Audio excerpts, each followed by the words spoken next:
And it's just 15 seconds long. Let's just watch.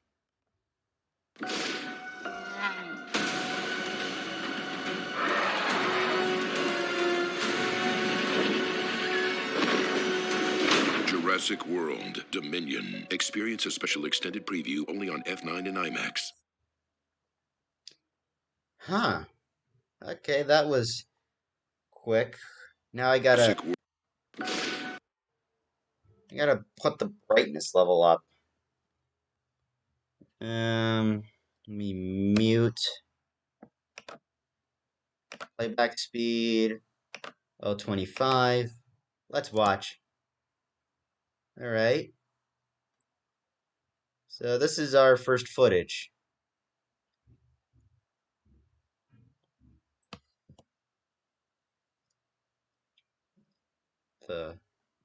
Yeah. To think, all it took was a stupid decision, and now we have to get another one of these.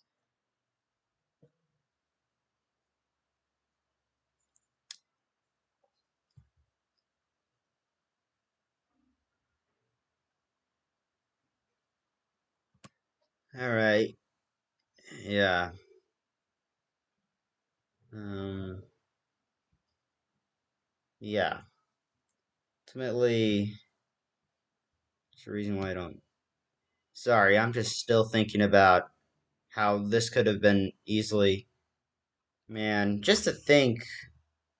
Okay, I will say this though: the one short film that came out on FX was actually pretty good, despite the fact that the only problem was we are only getting this because one, um,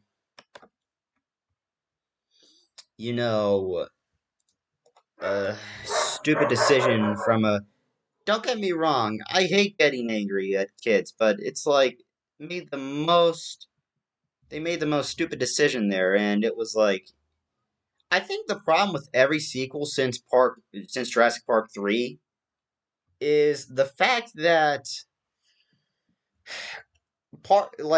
yeah, here it is, Jurassic Park 1990, Jurassic Park movie 1993, Lost World book 95, and yeah, like literally the Lost World Crichton novel. Um Background. I'm reading this now. After publication of Jurassic Park, Crichton was pressured by fans to write a sequel. Following the success of Jurassic Park's film adaptation, director Steven Spielberg became interested in making a sequel film. Crichton had never written a sequel to any of his novels before and was initially hesitant to do so. He claimed sequel is very.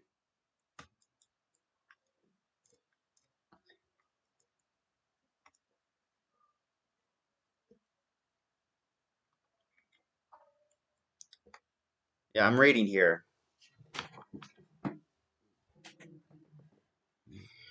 Yeah. I think the real twist of like the end, yeah, is because, yeah, reception.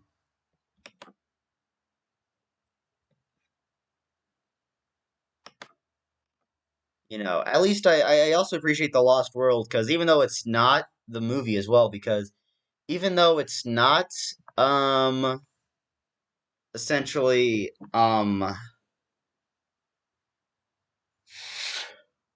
even though it's not essentially I forget what I'm about to say. I always forget at the last damn second.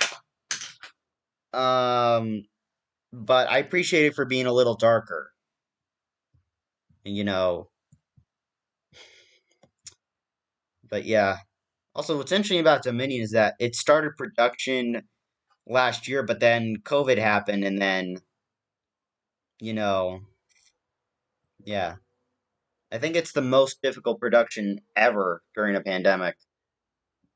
Frank Marshall said that in May 2020 that Jurassic World Dominion will not be the final film in the series and would instead mark the start of a new era. Oh God, I can't wait. Yeah, instead of now it's good. Then it's going to be called Jurassic Universe because yeah, I'm not making this up. I swear to God, I guarantee you they're gonna make a Jurassic Universe and they're all gonna go to space. Um,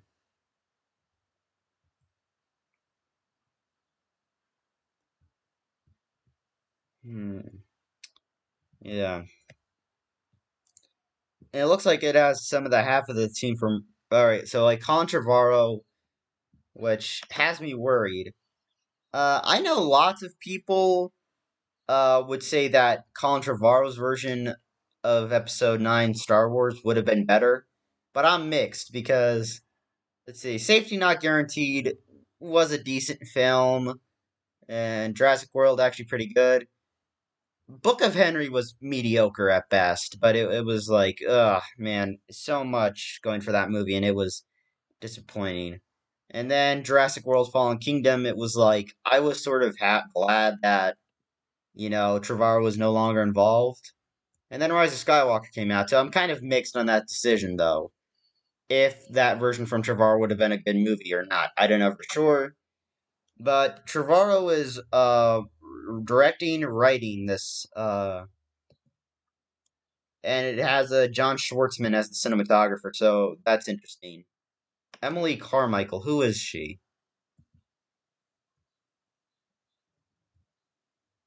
Oh God! Now I'm very mixed. All right, she did write Battle at Big Rock, but she also wrote Pacific Rim Uprising, which, oh wait, it went through four different writers, including the screenwriter from the Maze Runner films. Man,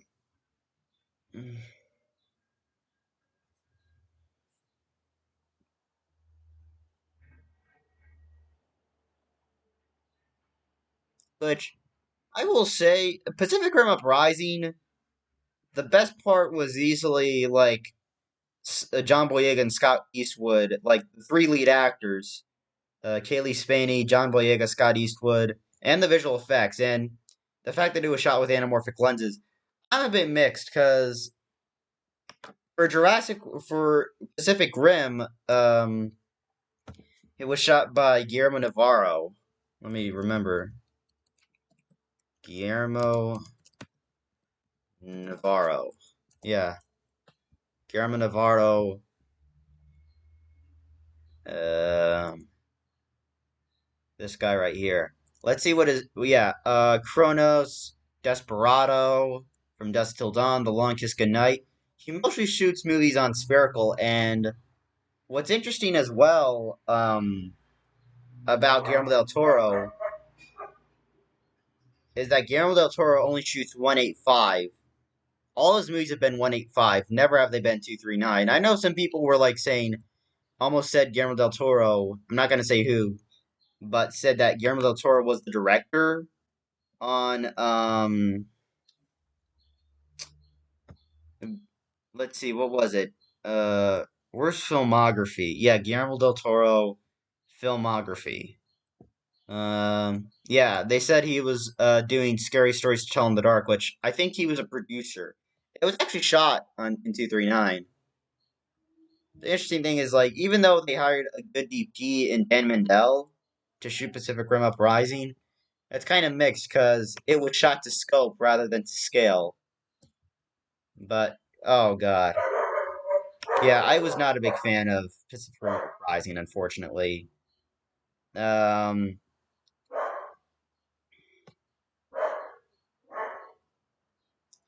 I remember this. I remember the possibility of a crossover with the MonsterVerse, which unfortunately, yeah, as of January 2021, Del Toro has no plans to return for a third installment. Says a lot because Legendary screwed it up heavily on Pacific Rim by saying we're gonna wait and see how your next movie performs, Del Toro. Then we'll see if you want to direct the sequel. That's just stupid because just because Del Toro is directing something separate, which had nothing to do, it's like because essentially, Guillermo del Toro is not a bankable name, unfortunately. Uh, that makes me sad because Guillermo del Toro is one of my all-time favorite filmmakers. You know, I'm a huge Del Toro fan. That's the thing. Filmography. What about the box office? All right, let's see. Nightmare Alley. So I'm looking up all the box office on. Yeah, went from Jurassic World to Pacific Rim. Yeah, Kronos did not make its budget back, sadly. It was a very small movie, so no one ever saw it. Mimic, um, 30 million, sadly did not make its money back. The Devil's Backbone, let's see. Box office.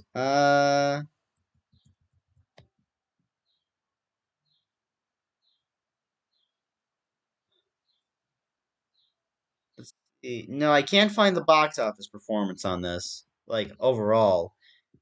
Blade 2, alright, here we are. Blade 2 is his only film, his first film to ever gross over 100 million was Blade 2, and let's see,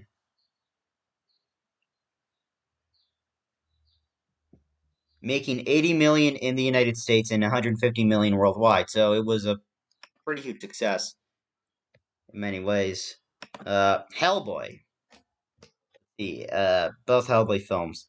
Yeah, sadly did not make money, unfortunately, but apparently have garnered the deserved cult following. Pan's Labyrinth, 19 million and made 83. How much of that was in the United States? Because unfortunately, American studios only care about the box office numbers in their country. As of 37 million, but it made its money back. But it comes to the point where I am so angry with film studios overall. 82.85 million Hellboy to the Golden Army. And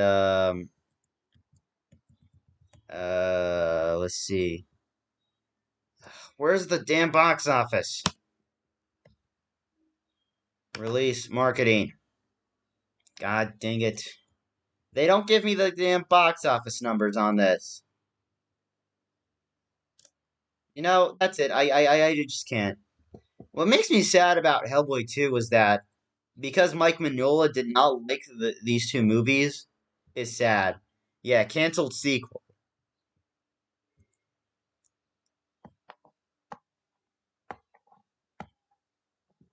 This was sad when Del Toro announced it on Twitter. Must report that 100% Hellboy 3 will not happen. And I was like, damn it. I really wanted the reboot to be good, but it was awful. It was only made so, like, don't get me wrong, I love Mike Mignola, but sometimes he can come off as an asshole. And easily, his most commercially successful film was Pacific Rim, it was not successful in the United States, but was successful internationally. Um, Box office, 101 in North America, but it grossed internationally, and it was like, the fact that so many American studios traded, yeah, 74 million just because it did not make as much money as it's a different movie, Legendary. It's a damn different movie. I'm so angry. I'm sorry. All right. 195 Shape of Water. I should have gone to the box office mojo for this because it would have been more easier for me. 63 million. So I'm glad that as well as Del Toro winning the Oscar for Shape of Water, because that's like, thank you God. Even though essentially, I do know that Del Toro is actually an atheist, but at the same time, thank God. And his next movie, though, I'm excited for Nightmare Alley, and what is essentially a Pinocchio movie for Netflix. Yeah, acquired by Netflix. 35 million. So I think I'm gonna end it here. Not actually. I'm going back to Jurassic World Dominion. Yeah, I'm actually gonna just turn around. Oh gosh. I hope you guys can see me because